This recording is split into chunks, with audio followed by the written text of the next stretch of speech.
This man is tired.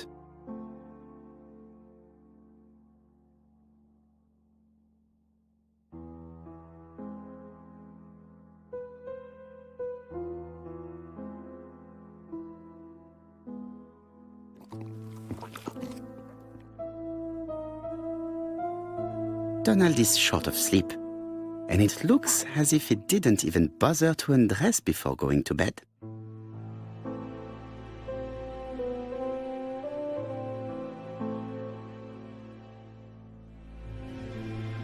Mr. Poirot, I don't know why I'm here.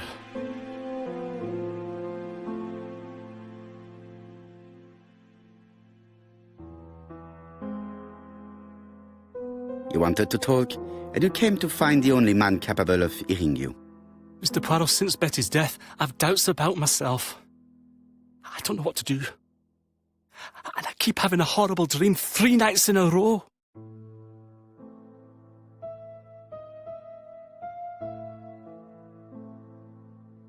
Have a drink, and tell me about this dream.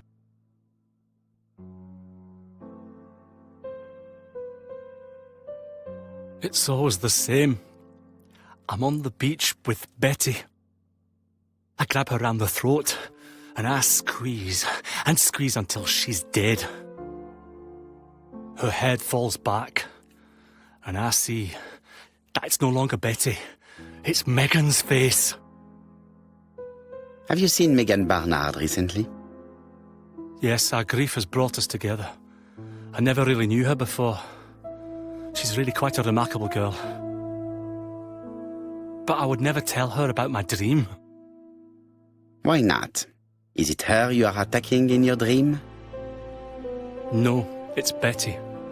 And once Betty is dead, it's Megan's face that appears in its place. Very interesting. Let us now try and get our brain cells to work.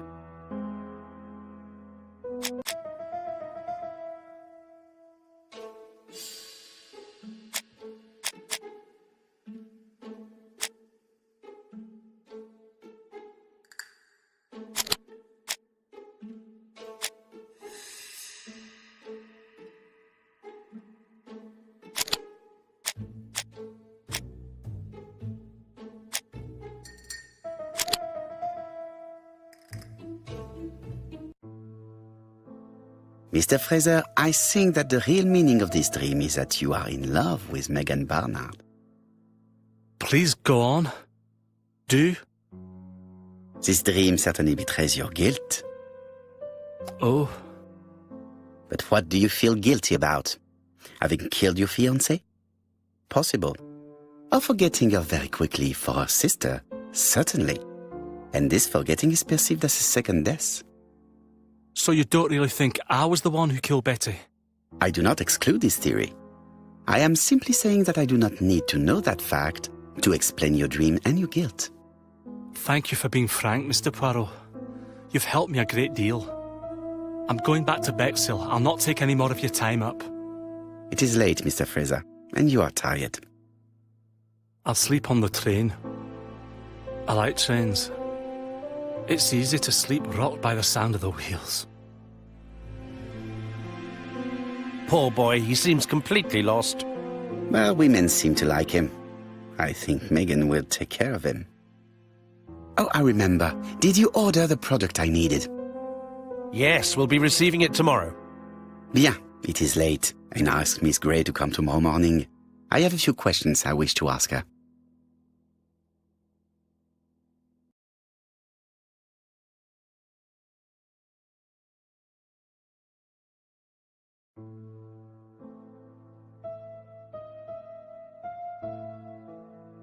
Mademoiselle, I asked you here in order to answer a very important question.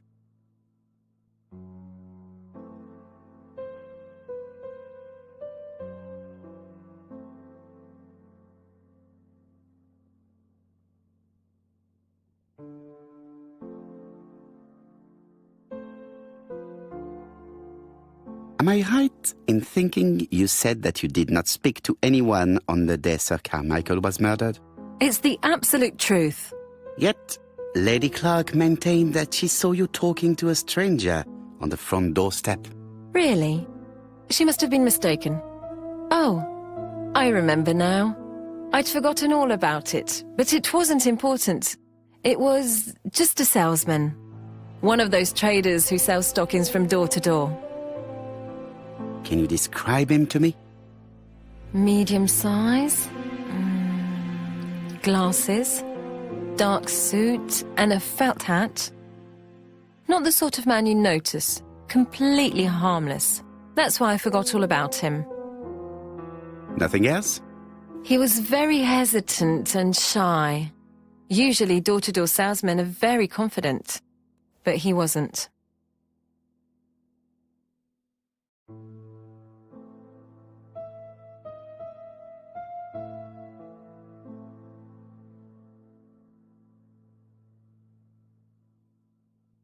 You did not leave Churston willingly, I believe. I don't wish to lie. Lady Clark did not appreciate my presence. And Franklin could not go against the wishes of a sick lady.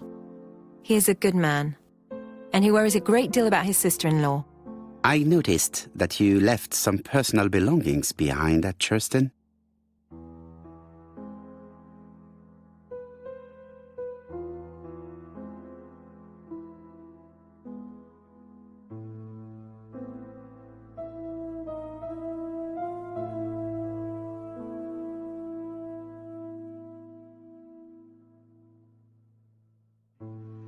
Are you planning on returning to Churston? Who knows what the future holds? Bien. I must ask you one last question. Please reply frankly with either yes or no. If Lady Clark had died, would you have agreed to marry Sir Carmichael if he'd asked you? How dare you ask such a question? Sir Carmichael treated me just like his daughter. And all that I ever felt him was affection and gratitude, nothing else. Thank you, mademoiselle. I will not keep you any longer.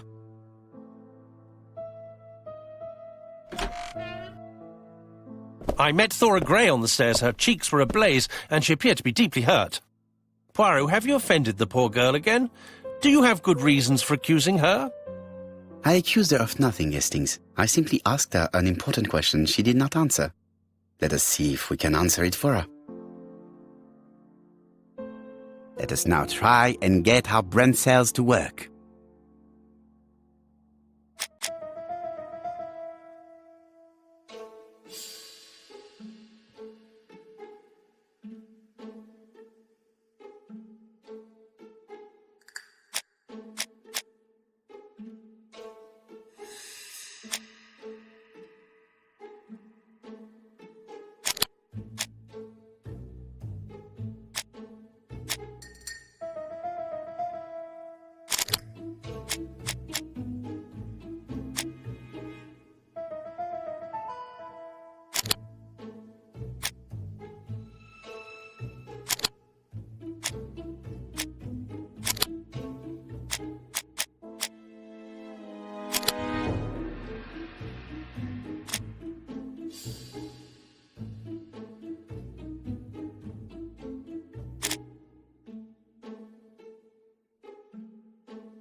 You must know how to read between the lines, Hastings.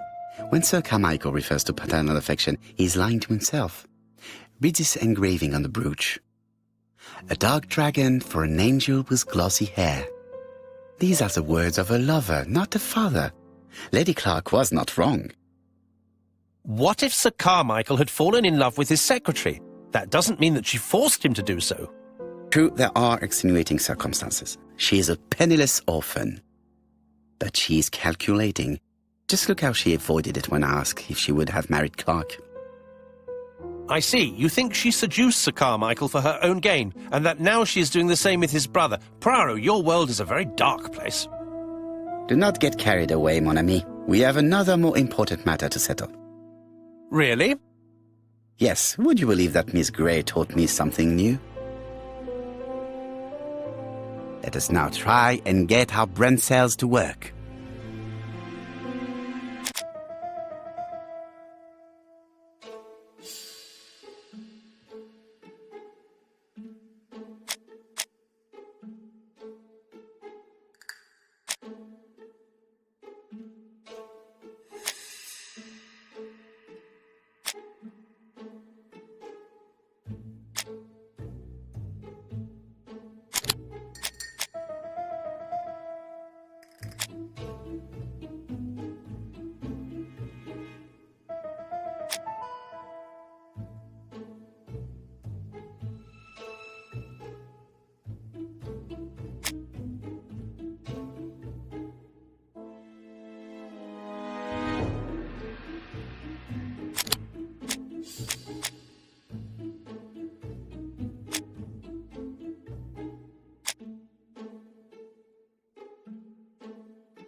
It's perfectly clear, Hastings, perfectly clear.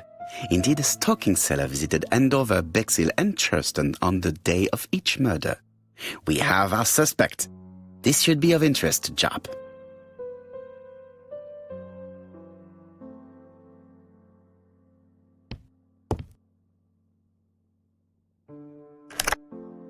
Chief Inspector, we are looking for a stocking salesman. I see you have a suspect. Yes. Contact all the stocking wholesalers who may employ him. Your suspect is a salesman? No, he does not take orders. He sells door to door. Right. The hunt is on.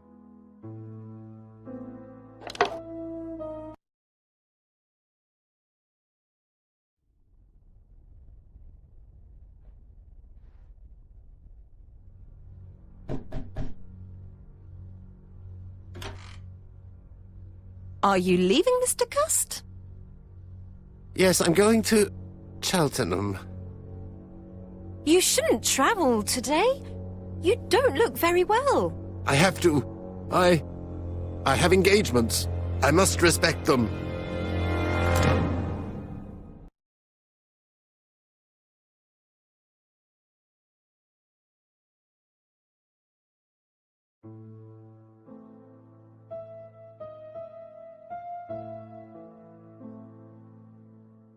Can you get the post, Hastings?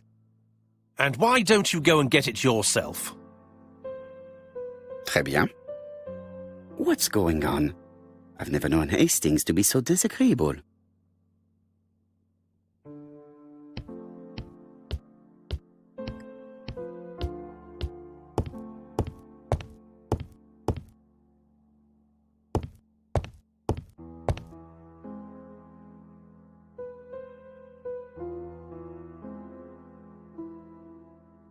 Poor Mr. Poirot. I'm quite sorry for you. If at first you don't succeed, try again. We've a long way to go still. Tipperary? No, that comes later. Letter T. The next little incident will take place in Doncaster on September 11th. So long. ABC. I should compare this letter with the one on my desk which I received earlier to see if it does indeed come from the same person.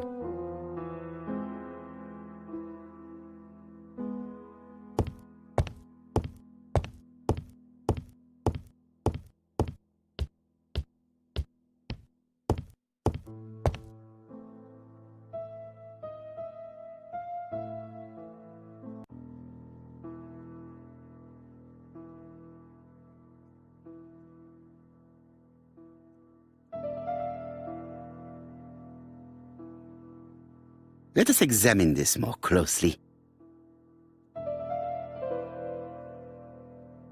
Certain characters in the two letters may have similar defects.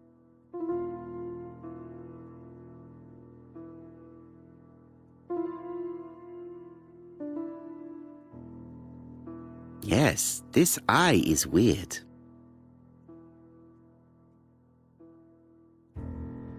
Yes, the A appears to be quite unusual. Right, let us compare this with the other letter.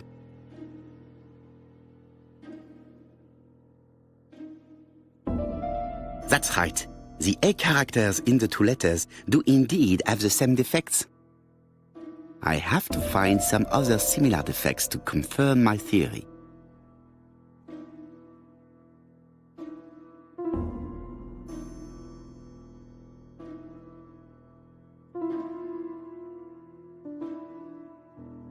Let us examine the characters in this word. Right. Let us compare this with the other letter. No, this character does not appear to have any defects. Let us examine another word.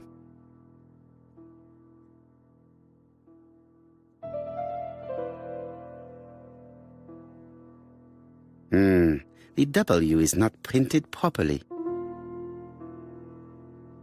Right. Let us compare this with the other letter.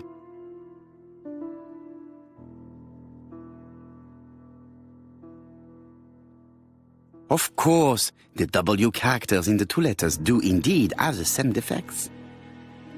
I have to find some other similar defects to confirm my theory.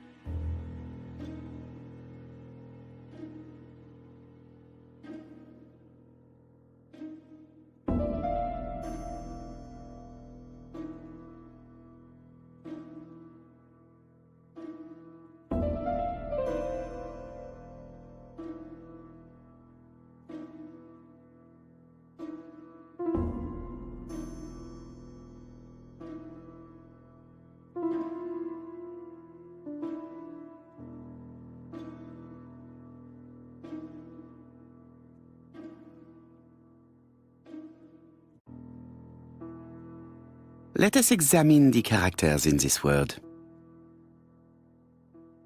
Right. Let us compare this with the other letter. I don't see anything in particular. Let us look at another word.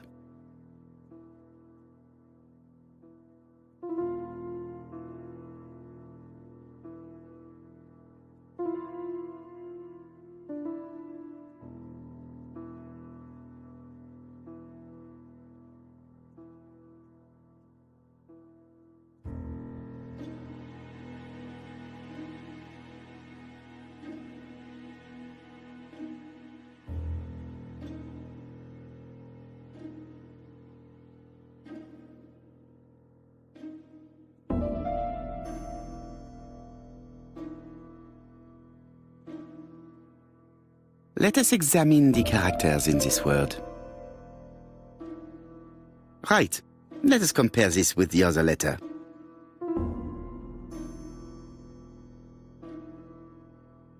I don't see anything in particular. Let us look at another word.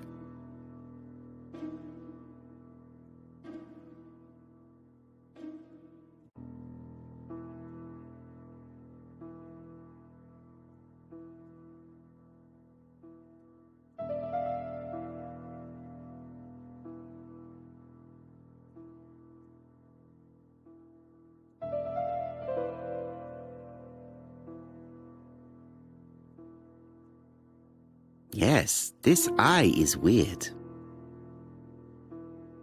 Right. Let us compare this with the other letter.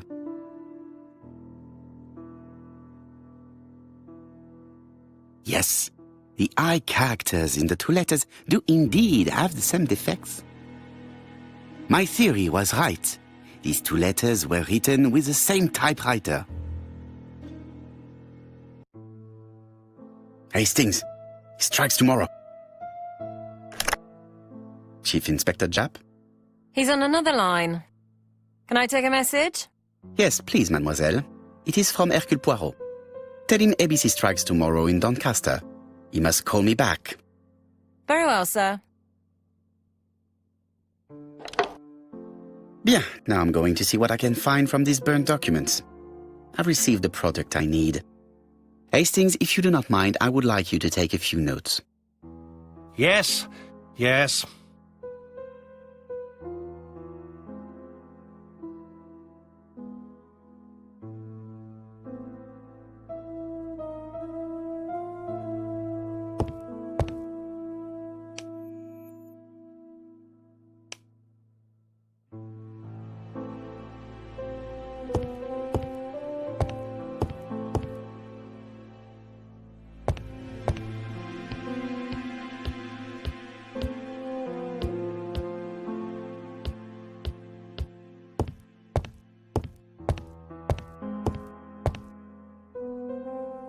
So, how are you getting on? I'm ready to take notes.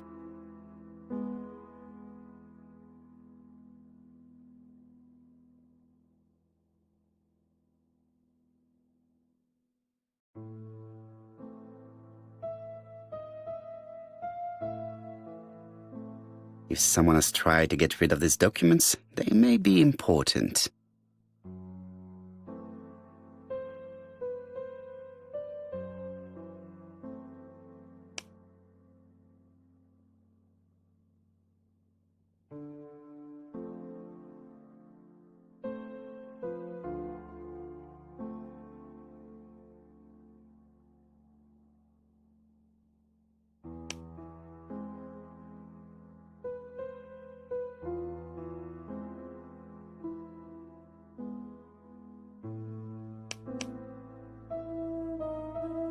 Poor Mr. Poirot.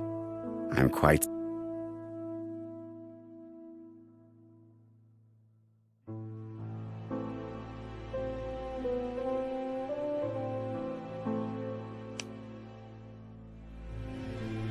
If someone has tried to get rid of these documents, they may be important.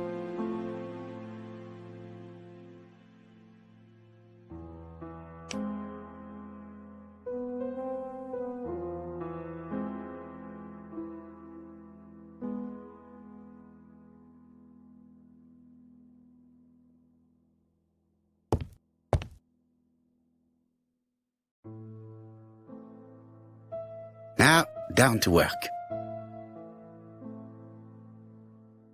All of this needs putting in order a little.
This page will be reconstructed in a flash.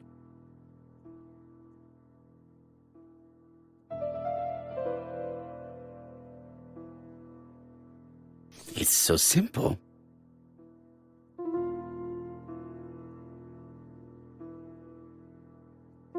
This page is finished. That's done. 3 more to go.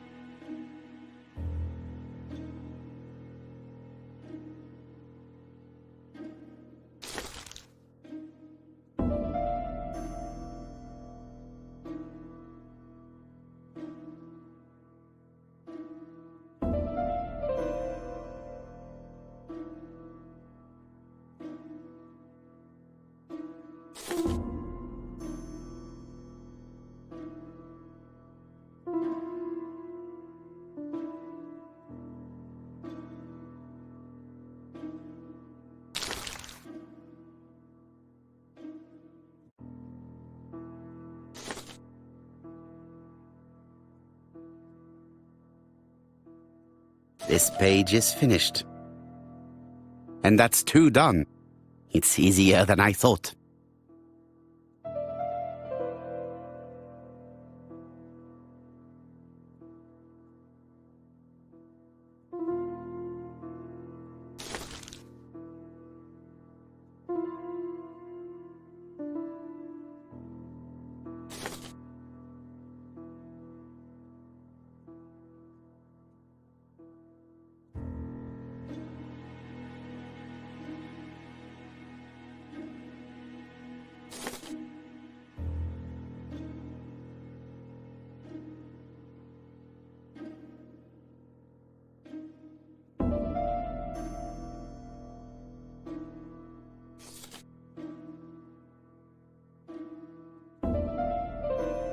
This page is finished. Only 1 more. Keep going.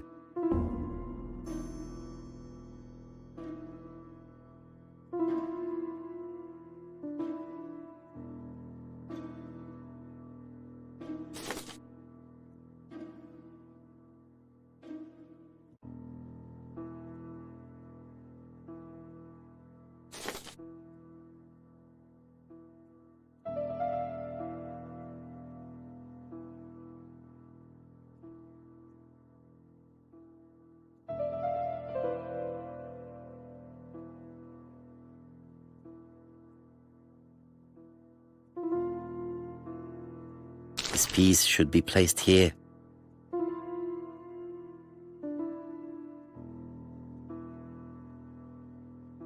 This page is child's play.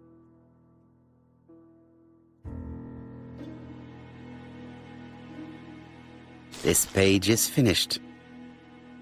All the pages are reconstructed.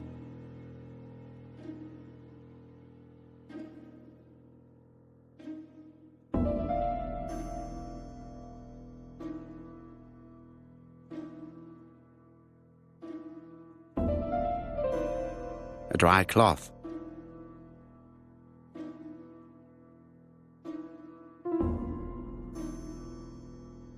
A bottle of solvent.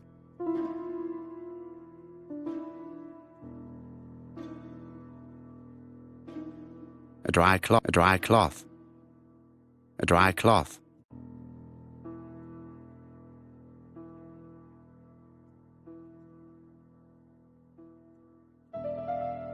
A bottle of solvent.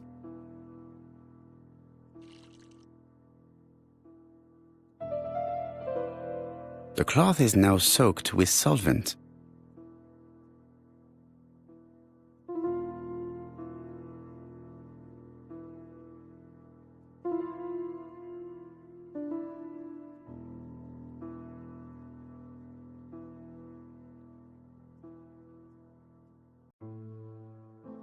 Got it! Make a note, Hastings, make a note. Mrs. Alice Asher, shop owner in Andover. Tracheitis, hemoptysis, prescribed laudanum. I got it. Look. Poirot, where on earth did you find these files? On a fire at the bottom of the garden at Campside. All right, but where did the person who burned them find them?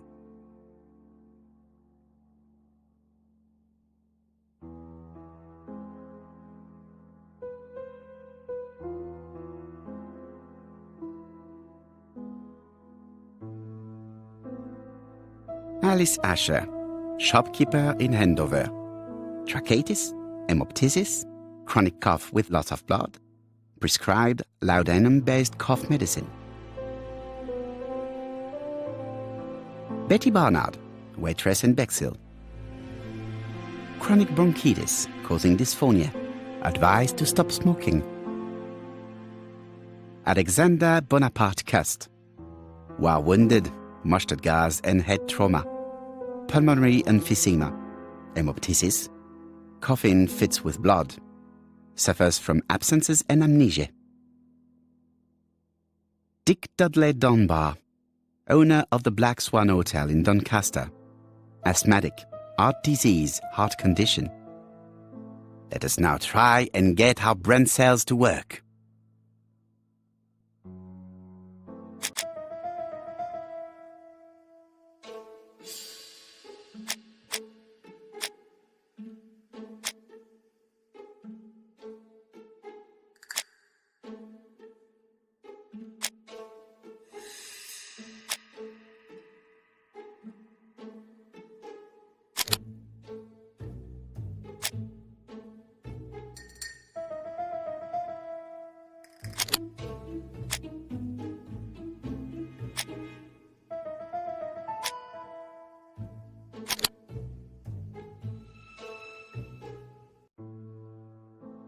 The burned documents are medical records, and without a doubt they come from Clark's archives.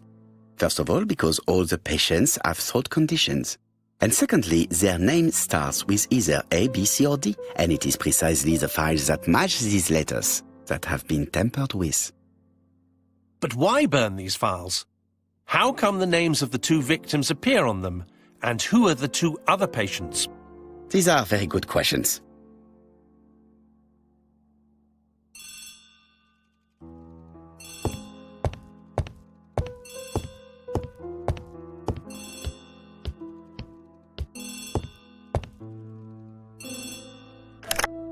Hello, Poirot? Any news, Chief Inspector? You wanted a stocking seller? We have one.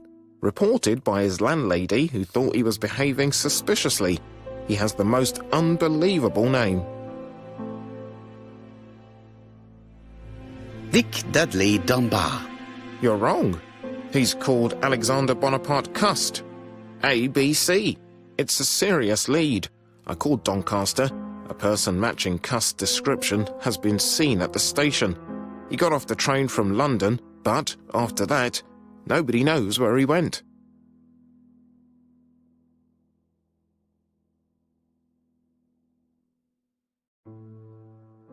Look for him at the Black Swan Hotel. What? How do you know he's there? Trust me, Chief Inspector. You appear to be very sure of yourself. Very well. I'll call the Black Swan straight away. The owner is going to get a shock when he learns that there's a murderer under his roof.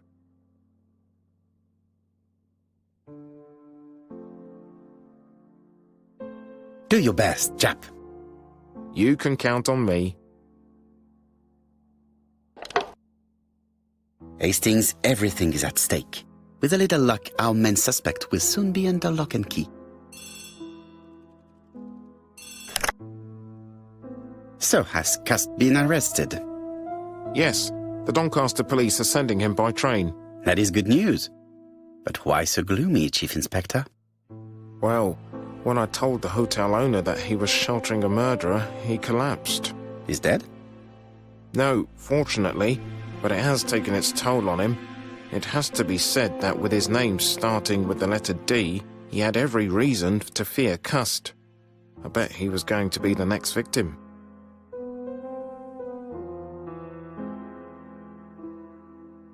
Come now, Chief Inspector. He's at the hospital and the doctors are taking good care of him. You think so? Of course. Do not feel down, Chief Inspector.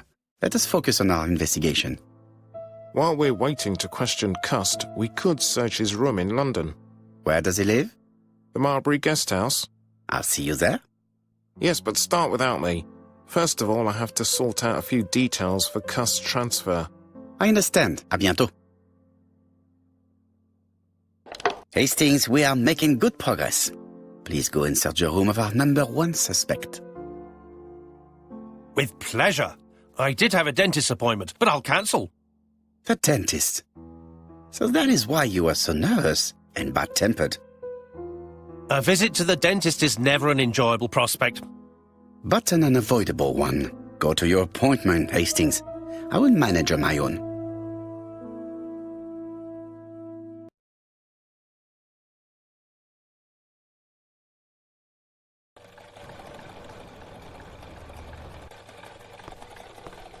To Marbury Guest House, please.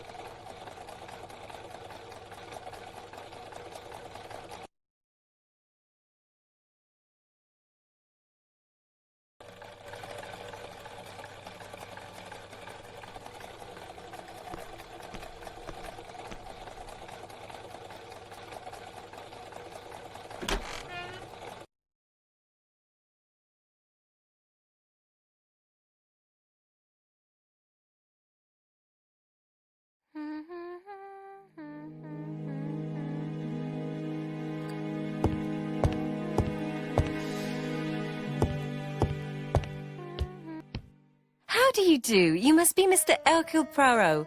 Chief Inspector Jupp told me that you might be coming.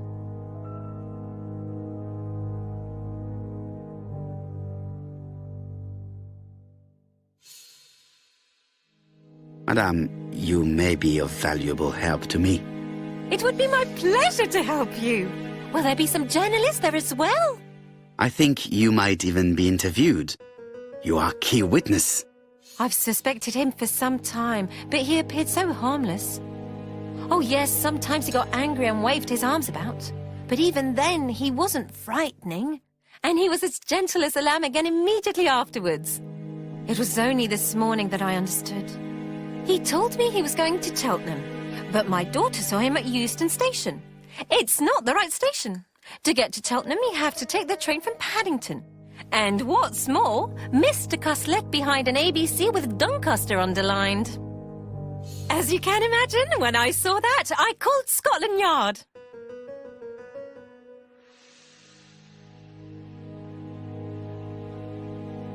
One moment, please. How did you know that Cust had underlined Doncaster in his railway guide? I went and had a look in his room. I see. Do you make a habit of searching through your lodger's belongings? Well, what are you going to do later? I bet you're going to poke around his room too. Tell me, did you have any other reason to suspect Mr. Cust? He's rather queer. He talks to himself. He has a bad cough. Because of the war, he says. And then he was in Churston when that millionaire got murdered. I found his train ticket when I washed his coat. He didn't want me to wash his shirt. He washed it himself. But I did see big brown stains on it.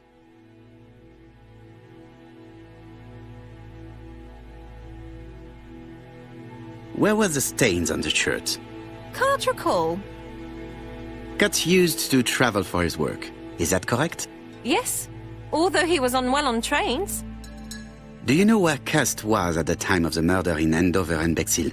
On June the 21st and July the 25th? No idea. But surely you keep a register. It won't do you much good. Mr. Cust rents his room for the year. If he goes away for a few days, I have no reason to make a note of it. Ah, I remember one thing. Bexhill's by the sea, right? Indeed, it is a large seaside resort. Well, as it happens, at the start of July, Mr. Cust asked me to repair his bathing dress. Suspicious, huh?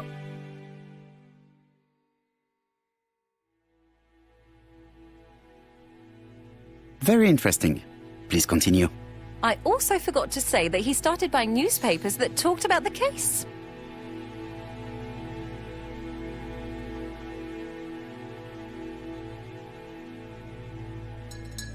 Which newspapers? The evening ones and the daily ones. That will be all for now. I'm going to take a look at his room. Take the key on the counter.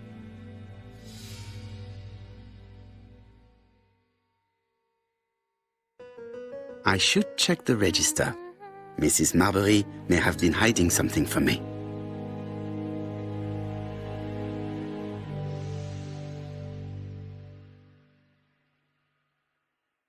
I don't think my register will help you. Mr. Cuss rents his room all year. If he goes away for a few days, I have no reason to make a note of it.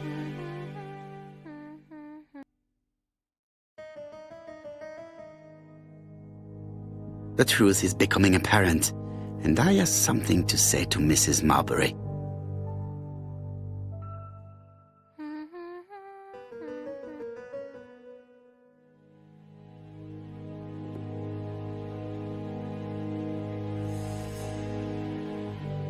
This woman appears to be in a bad mood.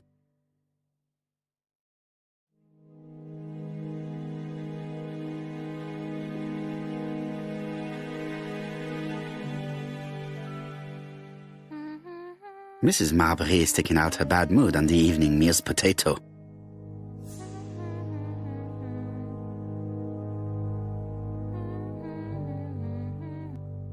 Mrs. Marbury, if I am to believe the register, you rented room 306 to a certain Mr. Fishman on the day of the Bexhill murder?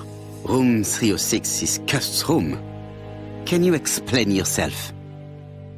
If I did, it was because Mr. Cust wasn't here. What about it?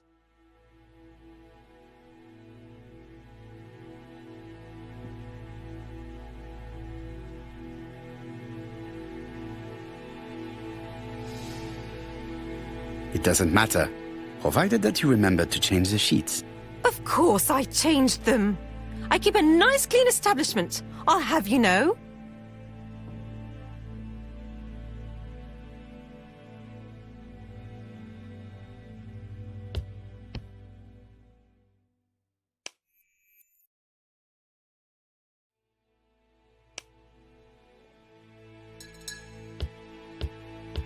Don't forget to return the key.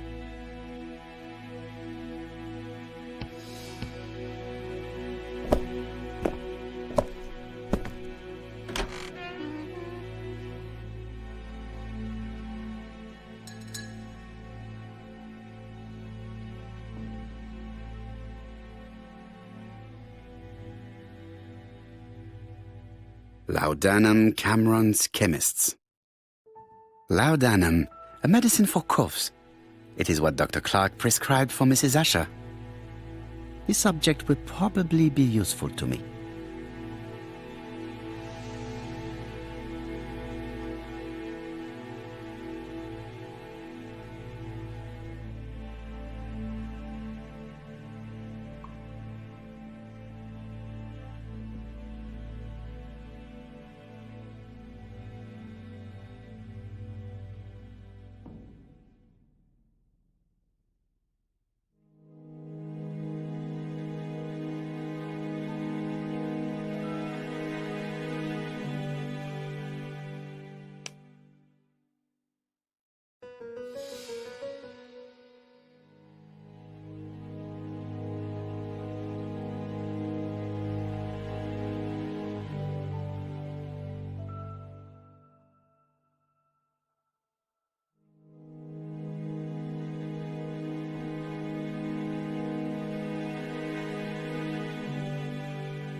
This dark stain.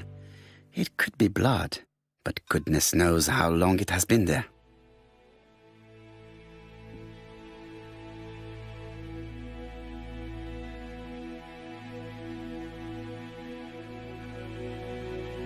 How hopeful.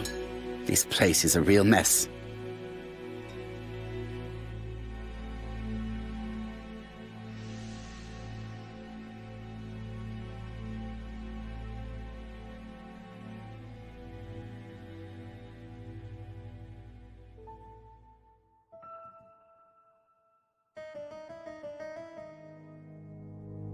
The least we can say is that Mr. Cust is not very concerned about order and balance.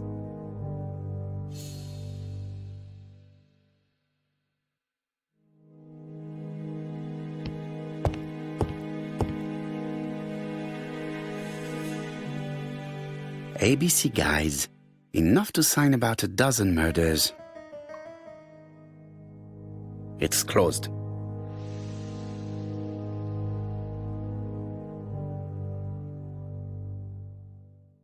It's closed. ABC guys, enough to sign about a dozen murders.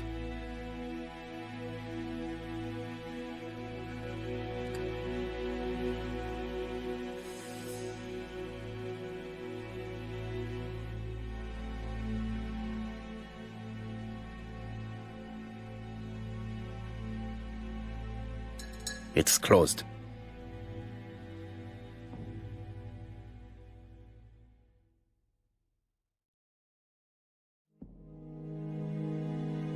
Trousers, white shirts, everything has been washed very well.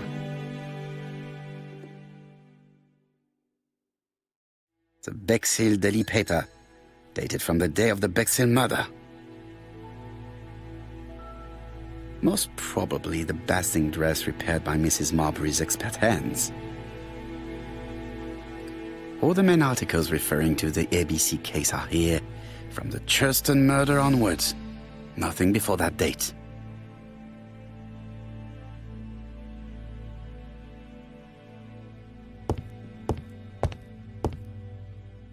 ABC guys, enough to sign about a dozen murders.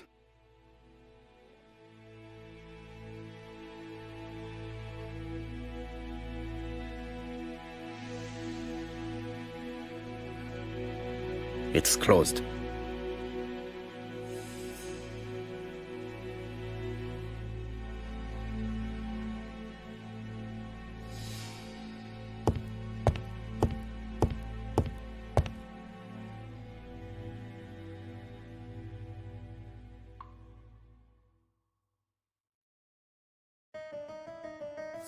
John Milligan, Managing Director, Silky Legs, Frederick Street, Leicester.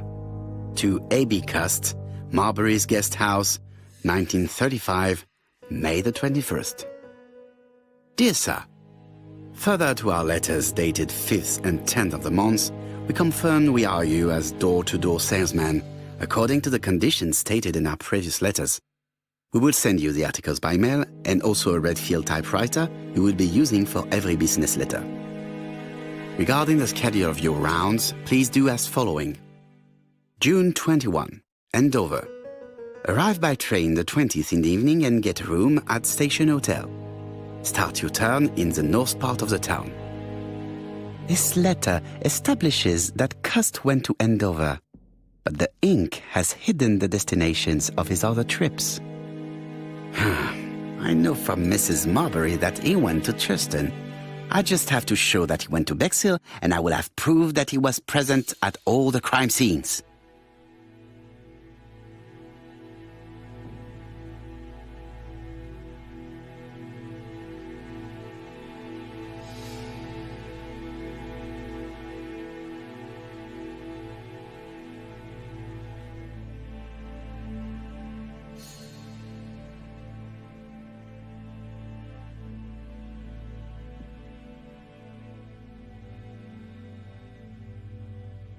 Did Cust drop it when he opened the window? Or was it Mrs. Marbury while she was cleaning? I have to get the ribbon. How am I going to do it?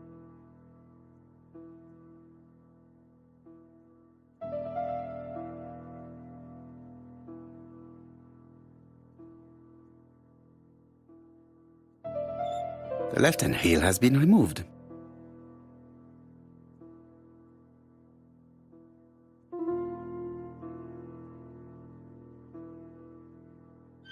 The right-hand heel has been removed.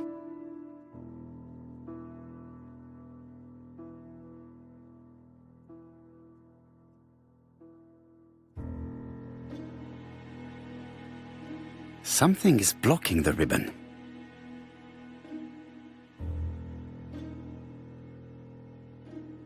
Something is blocking the ribbon.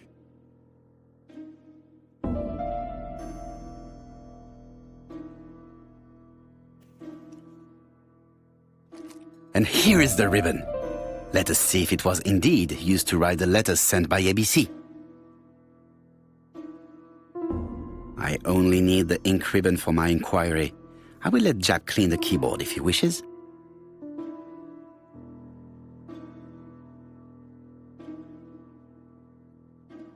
All the letters announcing the murders were written on Cust's typewriter.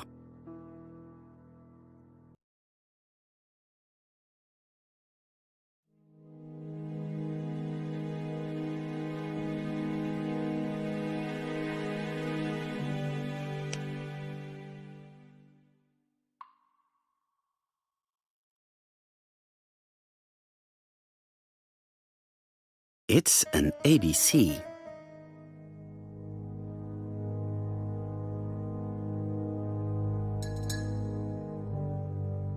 A long-bladed knife.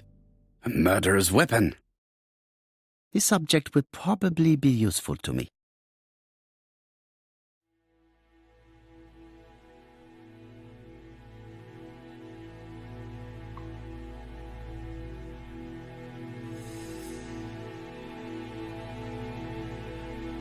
Cust is parsimonious. He keeps his pencils and sharpens them until there is nothing left. It is clear that he did not grow up in luxury.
The least we can say that Mr. Cust is not very concerned about order and balance.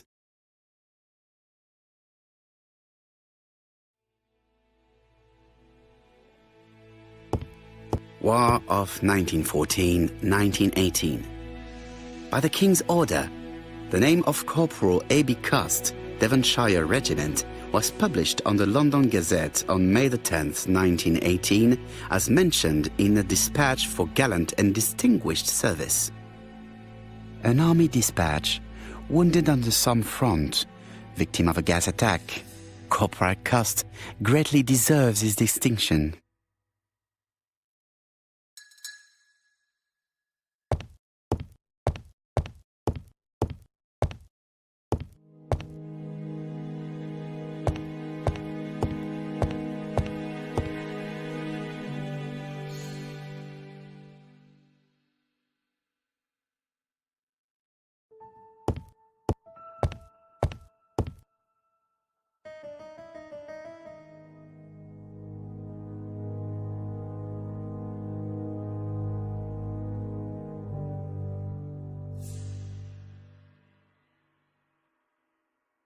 It is now the right time.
Laudanum, a medicine for coughs. It is what Dr. Clark prescribed for Mrs. Asher.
It is now the right time.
The register shows that Cust did not sleep at the guest house on the day of the murder.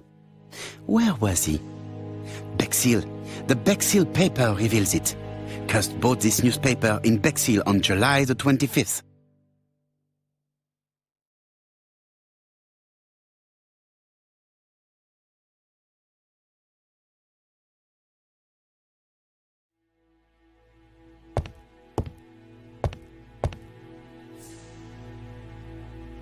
This knife is very useful. Who knows? Maybe it never cut anything other than string. Stockings.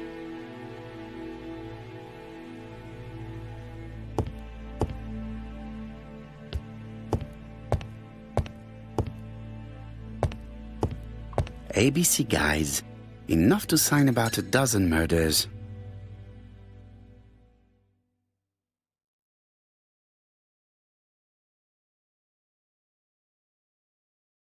Stockings.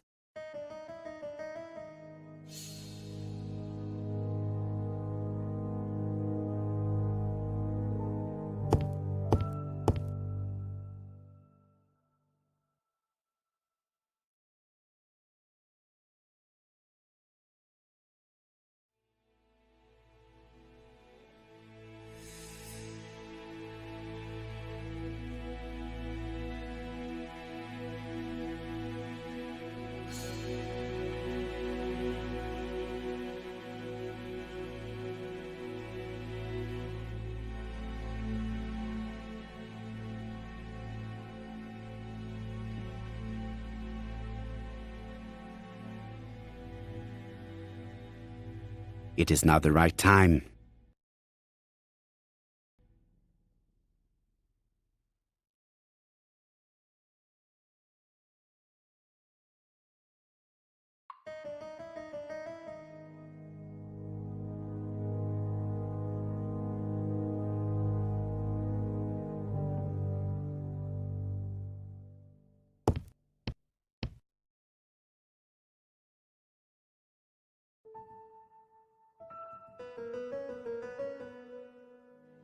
John Milligan, Managing Director, Silky Legs, Frederick Street, Leicester. To A.B. Cust, Marbury's Guest House, 1935, May the 21st. Dear Sir, regarding the schedule of your rounds, please do as following. June 21, Andover. This letter establishes that Cust went to Andover, but the ink has hidden the destinations of his other trips. I know from Mrs. Marbury that he went to Churston. I just have to show that he went to Bexhill, and I will have proof.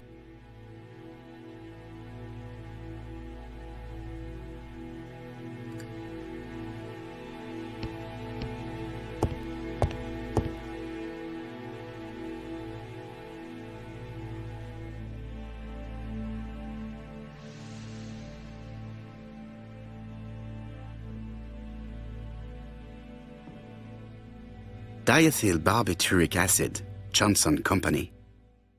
I know this medicine. It is a powerful sedative. This subject will probably be useful to me. No use continuing the inspection of this room. I've seen all there is to see.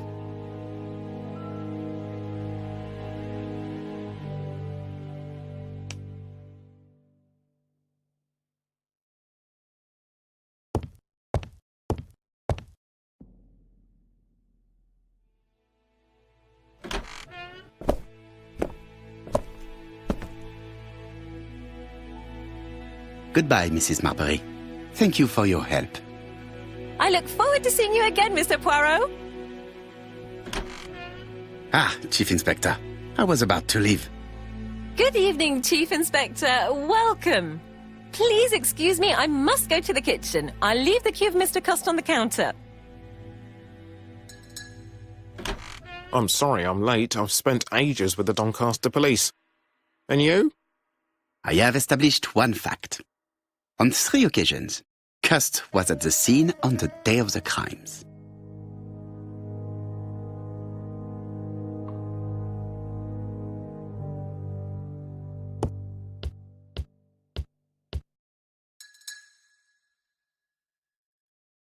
No more need to consult the register.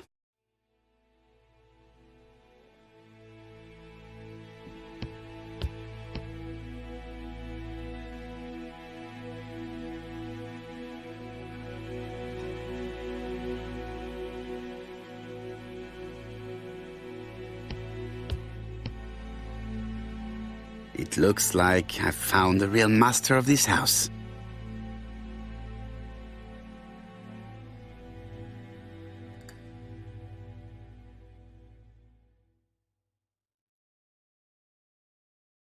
There is no need to worry about the household cat. I'm sure that Mrs. Marbury lets it do what it pleases.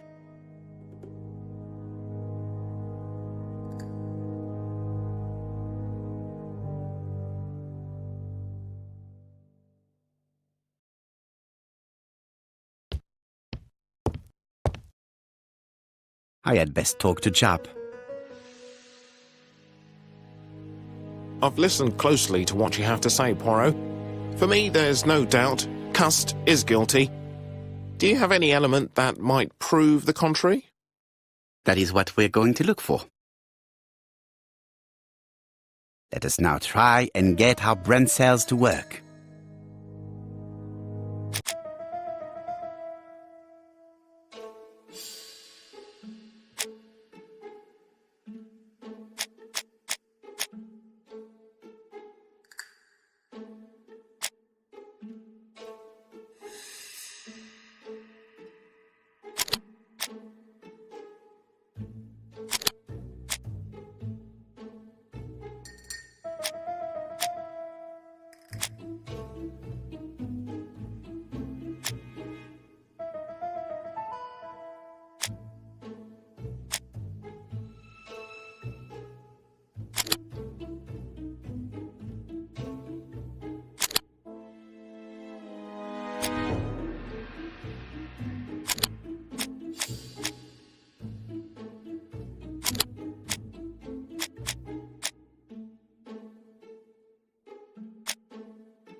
The evidence against Cust is overwhelming. His presence at the scenes, the knife, the blood-stained shirt. The ABC's in a box. C'est vrai. However, the blood Mrs. Marbury saw on Cust's shirt may have been his own. According to his medical records, he suffers from hemoptysis. The murderer cut Sir Carmichael's throat from behind, and the blood spurted outwards. You would expect the murderer's shirt to be stained on the sleeves, not on the buttonholes, yet we see quite the opposite. You would expect the murderer to keep the newspaper articles about his crimes. But Cust's collection starts in Cheston, as if it discovered the case rather late. I agree it's troubling, but it doesn't change my mind. There's small details that we should be able to clear up by questioning Cust. When can you talk to him? Doncaster is sending him to us on the first train. Are they questioning him already? He says he can't remember a thing. It's plausible. Doctors say he suffers from absences and amnesia. Mrs. Marbury has confirmed this. He may have done the murders in an altered state. A familiar situation. It's not enough to clear his name. Dr. Thompson insisted that even if you don't know what you're doing, you never commit a murder without wanting to. Très intéressant. I shall remember that. Right. I'll go and examine the suspect's room.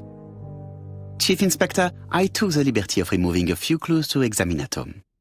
All right, we'll discuss them tomorrow. In the meantime, I'm going to see if you've missed something.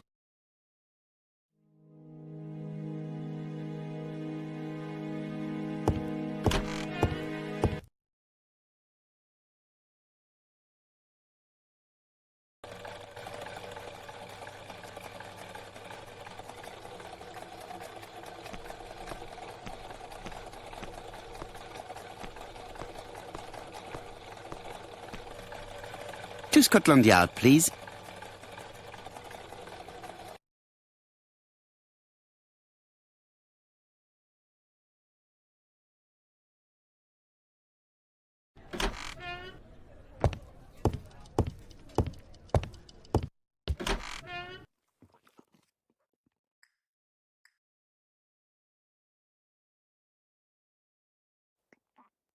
This man is not in good shape.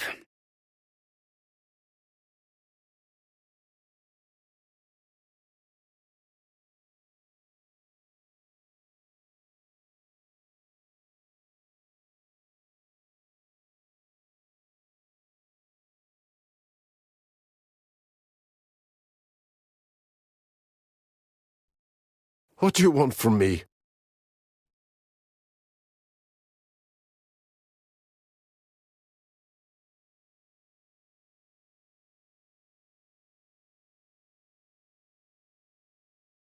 He is worried and very tired, and other police have been hard on him.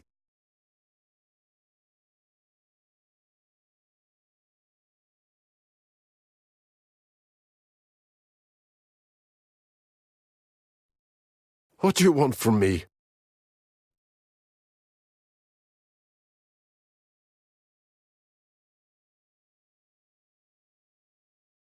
Good day, Mr. Cust. I am Hercule Poirot. Ah, you're the detective.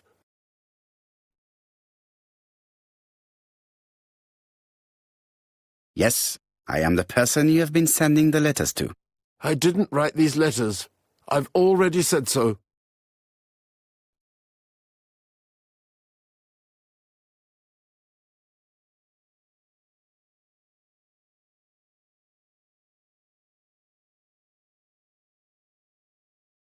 Très bien. You did not hide these letters. But the question remains, who did? Probably one of my enemies. I have many.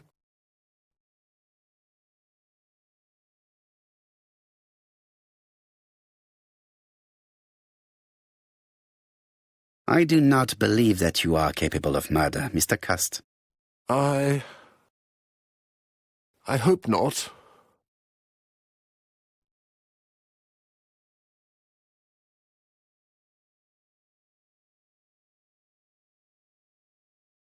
You suffered during the war. It's true. I was wounded. I suffered. But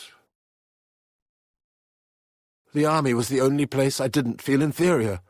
No questions. Just orders to follow. But ever since you were wounded, you have absences, bouts of amnesia. And headaches. Professor Clark treated you. Yes, a few years ago he really helped me with my burned throat.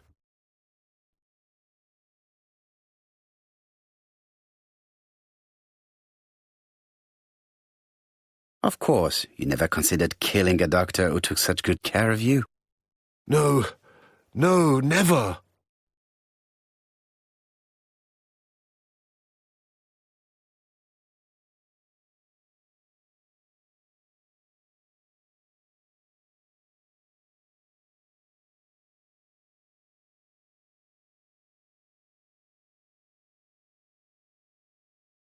Do you deny being at the scene of the crimes? So? There was no harm in being there. It was only for my work. You were seen at all the crime scenes. Yes, I was. I travel a lot, but not for pleasure. I am terribly unwell in trains. But I had to respect my engagements. My employer gave me very precise written instructions about the towns I had to visit. Let's see. The company you claim to work for, Silky Legs, has never heard of you. And as for these letters they sent you, they were written on your own typewriter. The company sent me the typewriter when I started working for them. Yes, but the letters were received afterwards.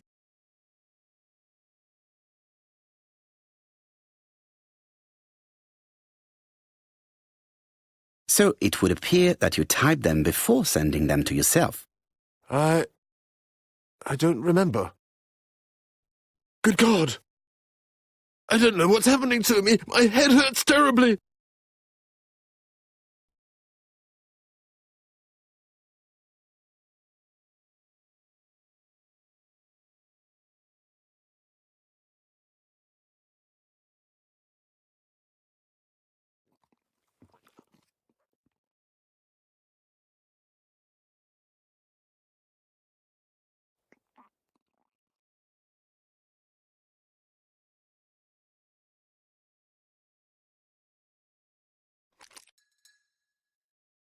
Take this.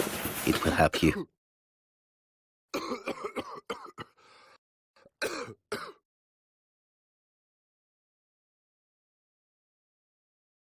Oh, I think I'll be fine. Let us see, Cust. Look at me. You know very well that you committed these murders? Yes, I know. But I'm not wrong in saying that you do not know why you committed them. No, I don't.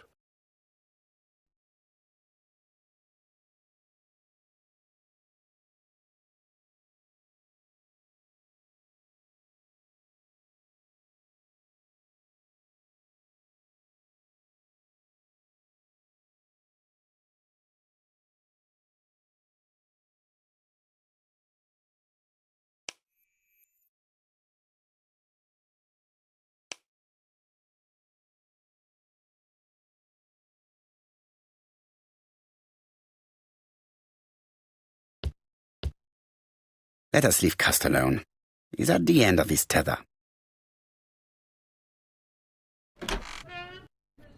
And what conclusions have you drawn? Plenty. It might help us to understand him a little better.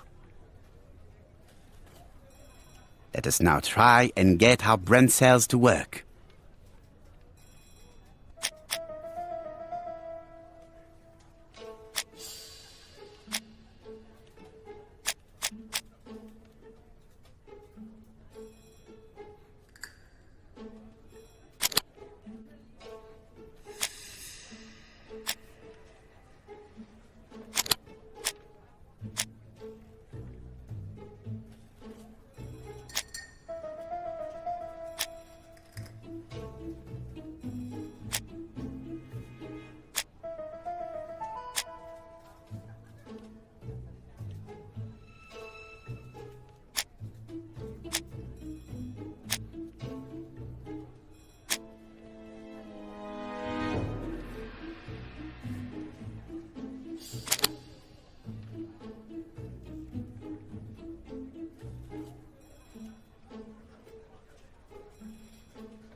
I don't see any clearer than before.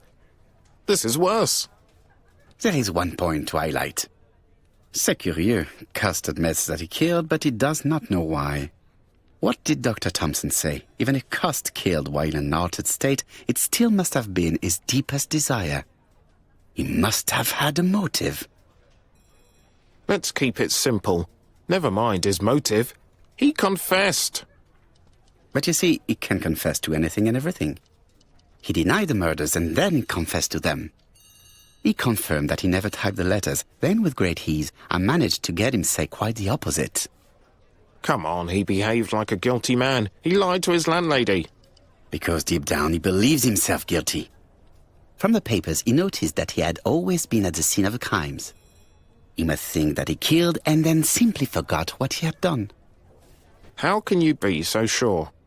Let us look at his psychological profile. You will understand my point of view. Let us now try and get our brain cells to work.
You see?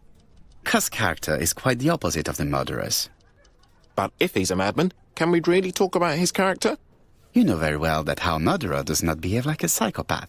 Apart from the signature, there is no ritual repetition in the choice of victims. Very well, you're right as always. So we have no confession, no culprit, no suspects, nothing. And all that after 2 months of inquiry? What should I do? Have faith. Just give me 24 hours.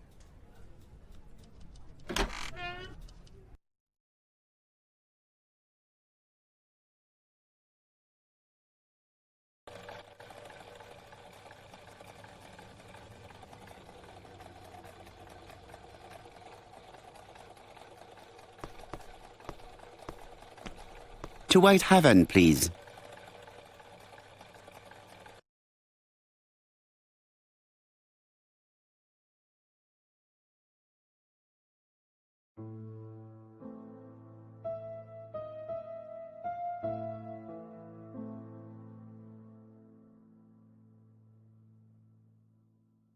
Cust's arrest is a great success for you, Poirot.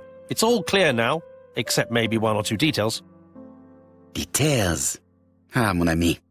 The devil is in the detail, as we say. Excuse me?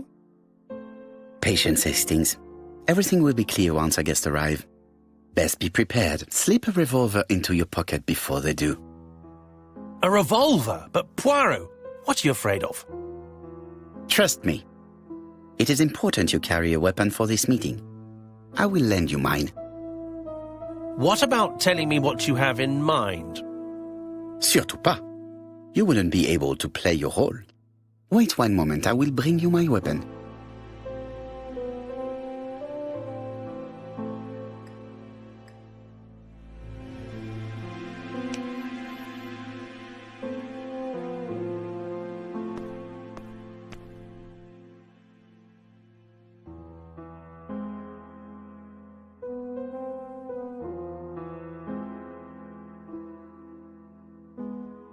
Churston, Devon, population 500 inhabitants.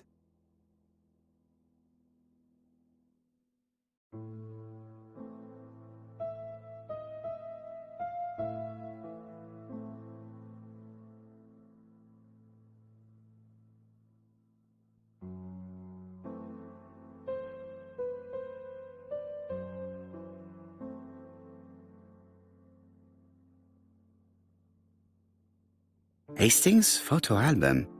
He is very proud of his bag.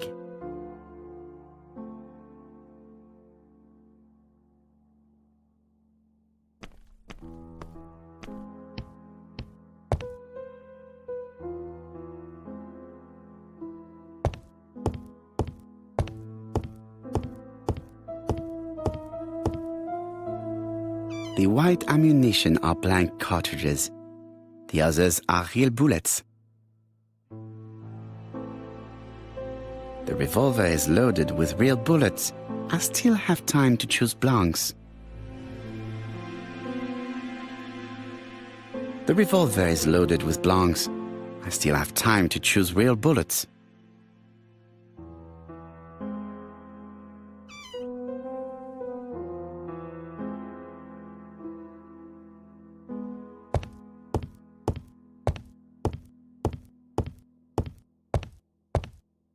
What about telling me what you have in mind?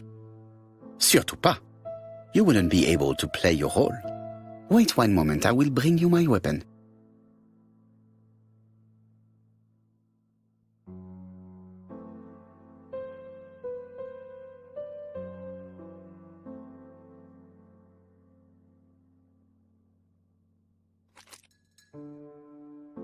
Voila, I entrust you with my weapon. It has hardly been used, it is almost new.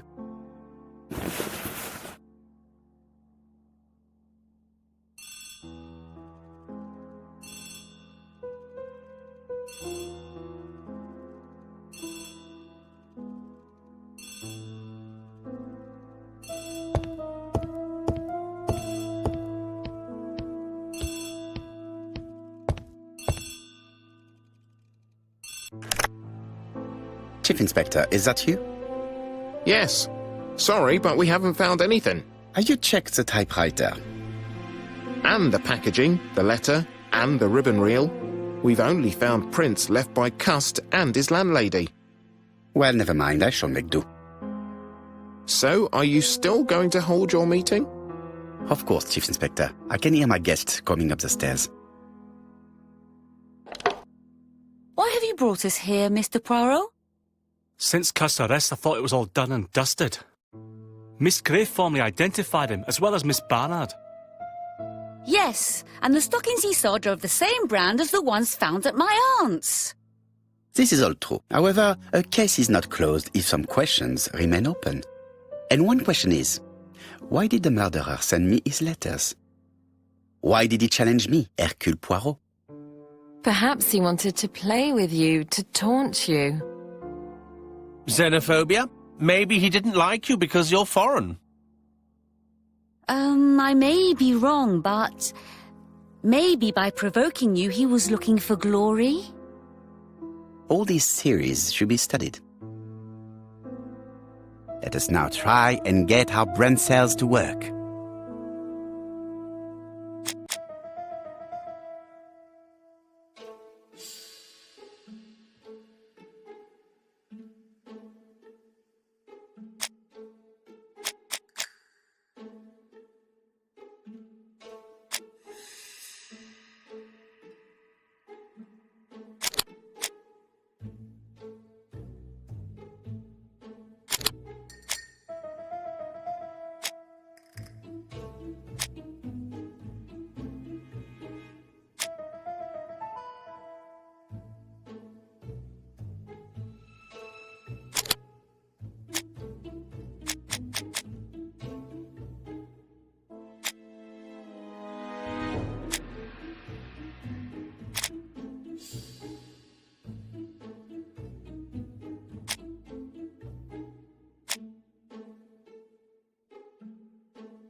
Is everything clear now?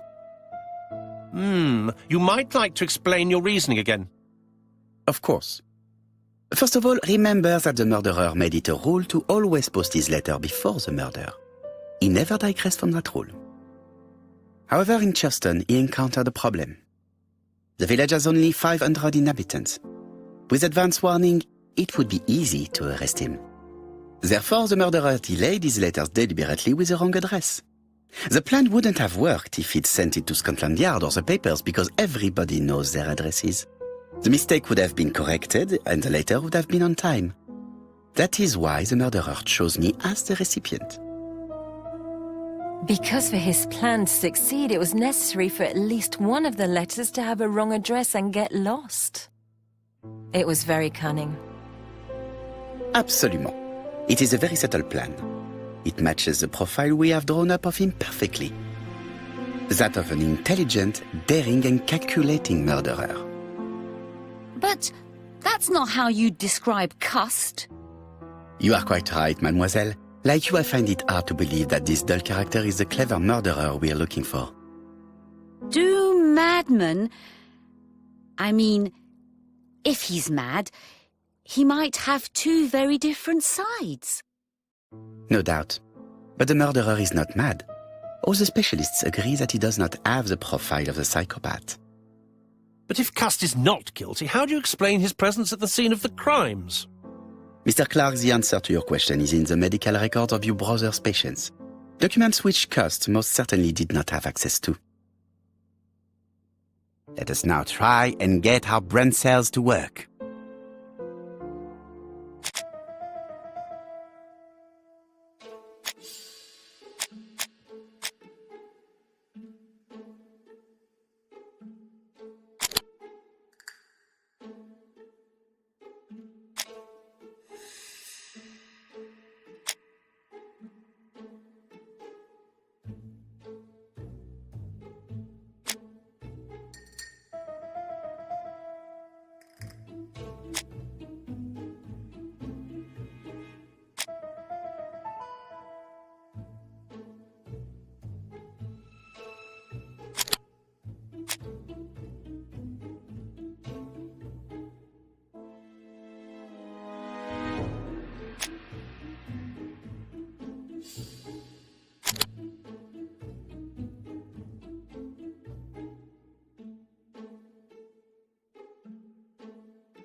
Dr. Clark's patients' records provided a very useful list of potential victims, sorted by alphabetical order. The killer definitely used it, explaining the fact that all the victims were former patients of the doctor. It is this fact that clears Cust once and for all, because he never had access to these records. So how did he happen to be at the scene of the crimes? Either the murderer sent him there, or Cust was following him closely. Cust's highly suggestible nature leads us to the second hypothesis. The murderer was manipulating him. He systematically sent Cust to the towns where he was going to strike, so that the suspicion would land on the poor man's shoulder. That's evil. What sort of killer could have such a plan? And what would he gain from 3 completely different murders? Indeed, it seems unlikely that the same murderer committed all the crimes. What should we take from that?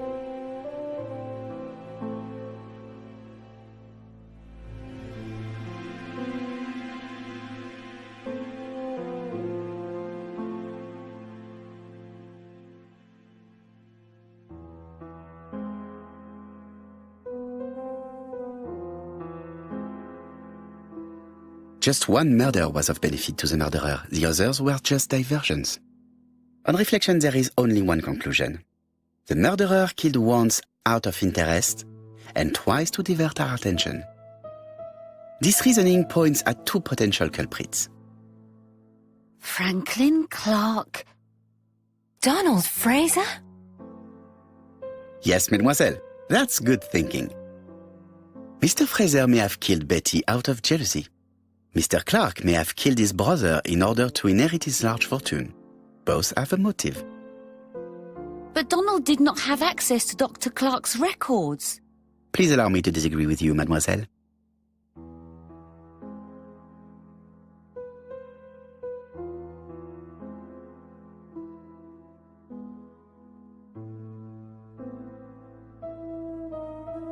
He works for Court and Brunskill, one of whose clients was Sir Carmichael. It doesn't prove that I went to Comeside. You could have done it, and you may have used the opportunity to take a look at Sir Carmichael's records. You think I'm guilty? You or Mr. Franklin Clark? That's ridiculous. Both of you have a motive. The question is, which of you has the profile that most resembles the murderer? Let us now try and get our brain cells to work.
Ladies and gentlemen, Donald may share many character traits with the murderer, but he does not have his cold indifference. He has a temper. It is hard to imagine him planning anything. Also, jealousy is his motive, and crimes of passion are rarely planned. Right, I suppose it's my turn to be subjected to the same scrutiny. Absolument, Mr. Clark. Let us now try and get our brain cells to work.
As you have all seen, there is a disturbing similarity between Mr. Clark's profile and that of the killer.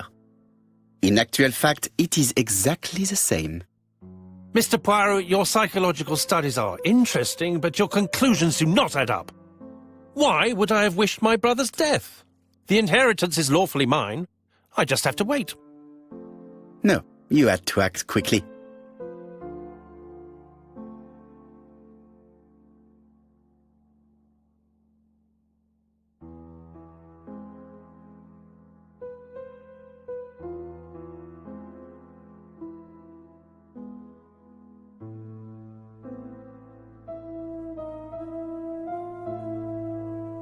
Because of Miss Grey. Mademoiselle, although you haven't been telling the truth, there is no doubt in my mind that you would have found a way to marry Sir Carmichael after Lady Clark's death. For you, Mr. Clark, it was a disaster.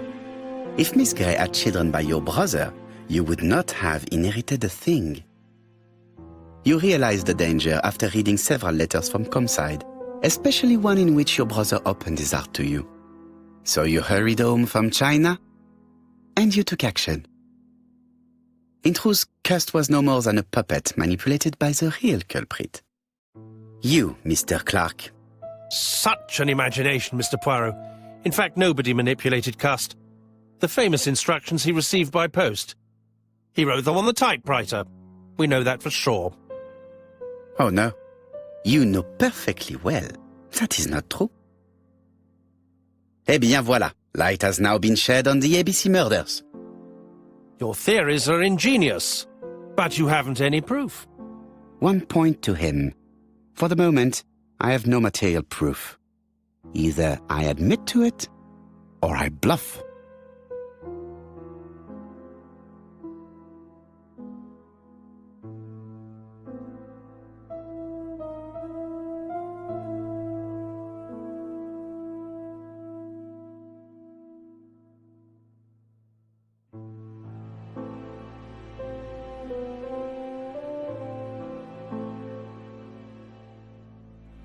One thing proves it. A carton of placed cigarettes you stole from Mrs. Asher and found at your home. You have nothing on me. You're bluffing, Mr. Poirot. Come on, Thora, there's nothing for us to do here. Don't touch me. Thora, I understand why you never wanted to lend me your new typewriter, and why you were searching through your brother's things. And the hole you dug on the moors. What did you hide there? The knife you used to kill your brother? All right. Well played. I lose.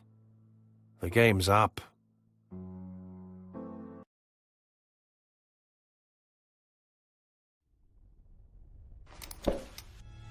Don't come near me! I'll never let you take me, Mr. Poirot!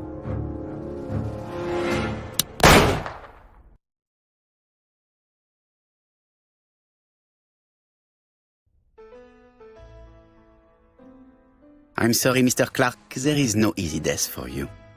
I expected your reaction, so I used blanks. I'm sorry, mademoiselle, but your second chance has been lost. Franklin Clark will never inherit his brother's fortune.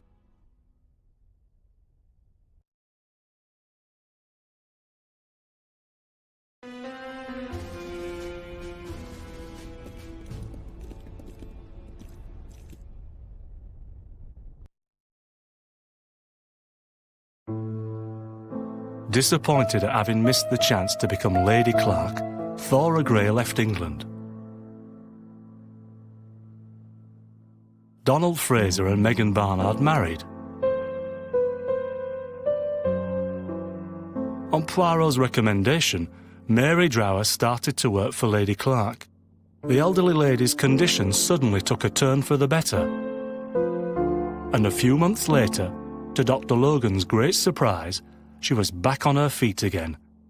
According to this eminent physician, it appears to be an extremely rare case of spontaneous remission. Lady Clark has enjoyed very good health ever since.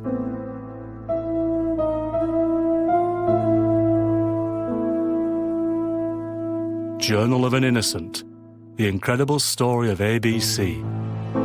As for A.B. Cust, after being advised by Poirot, he made a great deal of money by selling his story to the press. And as for me, and with business booming, the Black Swan has become the #1 tourist attraction in the whole of Yorkshire, even more popular than York Minster.